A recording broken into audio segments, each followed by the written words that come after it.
Saya pernah cerita tentang seorang suami yang bilang sama saya tentang mimpinya. Bu Heni, saya itu dari dulu pengen punya usaha kayak begini Bu Heni. Dengan semangat, kamu bisa lihat kalau orang tuh exciting tuh ngomongnya gimana ya. Tiba-tiba disamber kayak geledek sama istrinya. Halah, kamu mah gak bisa lah. Sukses gak suksesnya seorang laki-laki tergantung suara istrinya. Perempuan-perempuan yang pengen dapat jodoh cepat, ingat loh, persaingan ketat. Karena jumlah perempuan lebih banyak dari laki-laki. Jangan cuma dandan yang cantik, mulutmu harus baik. Tuhan membuat saya melewati proses dalam pernikahan di mana akhirnya saya belajar tunduk sama suami saya. Sampai di titik mana Ibu Heni tunduk sama Pak Jojo? Sampai dia yang bikin keputusan tiap hari saya mau kemana. Saya mau bangun tidur itu besok gitu ya. Atau hari ini.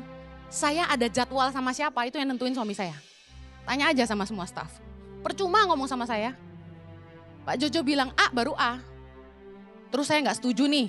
Gereja kok digini-giniin. Kantor kok begini-begini. Percuma. Karena istri tetap kalah. Pak Jojo yang menang. Jadi staf udah tahu. Percuma Ibu Heni ngomel-ngomel. Percuma kita dengar Pak Jojo aja. Karena tidak terkalahkan. Awalnya menjengkelkan. Awalnya ngeselin.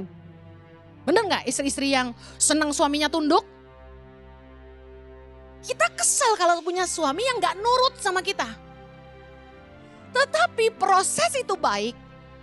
Makanya akan bertengkar terus selama istri diproses Tuhan untuk tunduk.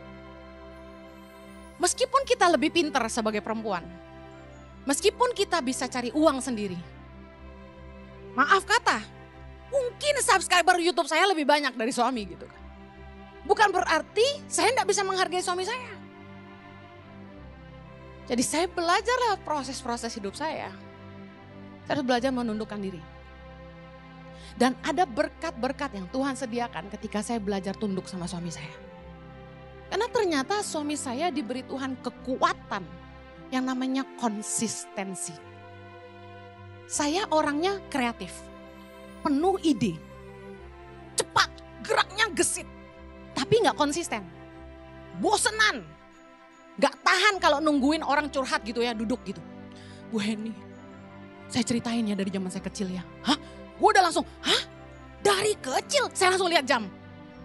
Ini janji ketemu gue cuma sejam, ini mau ceritain dari kecil sampai jam berapa? Saya gak sabaran. Jadi kalau Pak Jojo tuh bisa, gitu.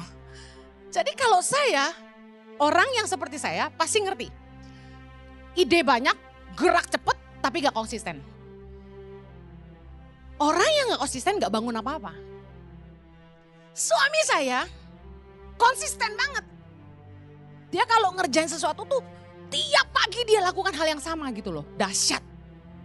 Saya kalau suruh janji meeting sama staff tiap pagi jam 9, ora gelem aku. Bosen. Harus melakukan yang sama tiap hari. Saya orangnya variatif. Kardio aja nyalain YouTube ganti-ganti. Bosen gitu kalau gayanya gitu-gitu doang. Dia gini-gini, saya gayain yang beda. Suami saya bilang gini, kok kamu gak ngikutin dia? Iya gayanya lebay, gak buang lemak, saya goyang sendiri. Ngomong-ngomong saya kurusan gak? 6,5 kilo sudah habis guys, haleluya. Suami saya kurusnya lebih parah, mungkin udah turun 10 kilo kamu ya. Kalah aku, konsisten. The power of consistency, hasilnya lebih maksimal. Nah, ayo tunduk. Kamu akan ngalamin proses buat perempuan-perempuan yang sulit tunduk dan gak bisa menghargai suami. Gimana caranya kamu belajar tunduk? Hargai suamimu. Pasti ada kekuatan-kekuatan yang Tuhan tanam dalam hidup suamimu. Sehingga kamu bisa lihat itu mendatangkan kebaikan buat rumah tanggamu. Ini yang masih jomblo dan masih pacaran penting denger ini. Kalian pacaran cowok tuh ngalah. Bukain pintu, lebay loh. Kawin mah gak ada gitu-gitu. Masih pacaran, sendok, garpu, piring dilapin, udah kawin, lap sendiri. Kalau kita masih pacaran tuh belum real. Kalau Anda sudah nikah, welcome to the real world. Tapi serius, belajar tunduk itu penting dari pacaran. Kalau kamu tidak dihargai, jangan nikah sama wanita itu. Karena sulit membangun pernikahan tanpa istri bisa menghargai suami. Pasti berantem terus. Ada gak satu titik di mana saya merasa lebih baik dari suami saya? Adalah. Penuh dengan penghakiman saya kalau lihat dia itu. Dulu. Tapi sejak saya belajar menghargai suami saya, menghargai kekuatannya, belajar tutup mulut, jangan selalu ngomong. Makanya saya ngalah, tiap kali dia meeting sama staff, saya tutup mulut. Gak setuju pun, gak ikut ngomong. Kalau staff protes ke saya, karena saya tuh hatinya lebih lemah, Pak Jojo lebih tegas. Kalau staff bilang, Bu, kok Bapak gini-gini? Udah ngomong sendiri. Saya belajar menghargai Jojo tuh butuh proses kerendahan hati. Tak boleh ngerasa lebih baik. Suami istri harus sama. Jangan ngerasa benar, jangan ngerasa lebih pinter gitu.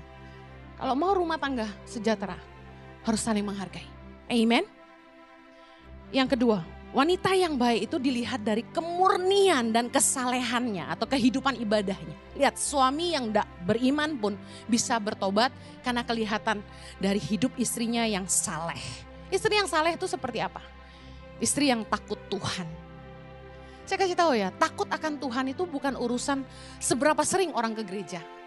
Seberapa rajin orang pelayanan, seberapa banyak ayat yang dia hafal. Itu gak menentukan. Orang yang takut akan Tuhan itu bisa dilihat dari cara hidupnya. Dari pertimbangan atau keputusan hatinya.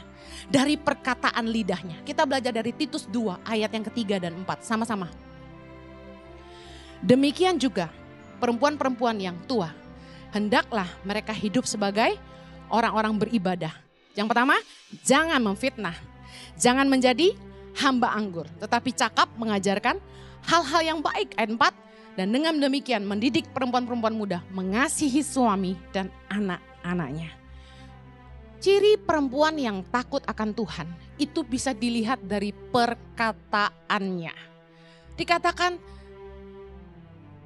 tidak suka memfitnah dan cakap mengajarkan hal-hal yang baik. Kalau kita mau lihat perempuan itu baik apa enggak, lihat apa yang keluar dari mulutnya. Kalau setiap kali dia buka mulut, yang keluar itu ngomongin orang. Jatoin orang lain. Menanamkan pemikiran buruk tentang orang lain. Selalu ceritain yang gak baik tentang orang lain, hatinya gak baik.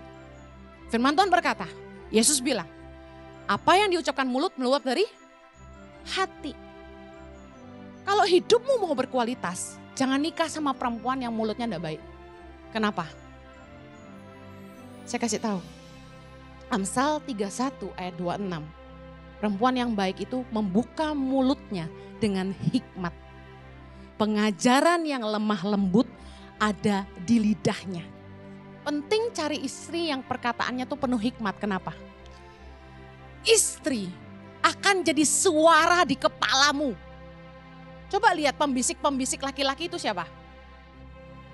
Perempuan. Memang suami adalah kepala. Istri, kalau leher sakit kepala bisa muter? Gak bisa. Kualitas hidupmu, kualitas pikiranmu tergantung dari siapa pembisikmu. Istri akan jadi suara di kepalamu dan ibu yang mendidik anak-anakmu. Kamu mau punya keturunan yang baik, istrimu haruslah jadi pendidik yang baik. Yang setuju katakan amin.